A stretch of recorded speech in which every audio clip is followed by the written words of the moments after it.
morning to all the residents of Gauteng province. My name is Katuchero Rasidingwane. I am a member of the Gauteng Provincial Legislature. We are out today at Clayville Extension 45, where we visited a housing project. I think it was called a mega housing project when it was started in 2017.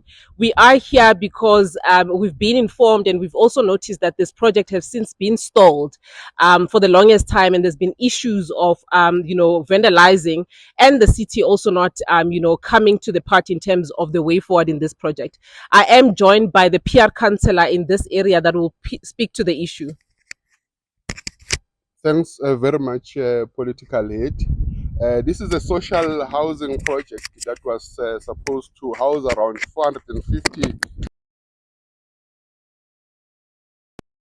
Started in 2017. As you can see, it is vandalized and there is no current budget that is being allocated.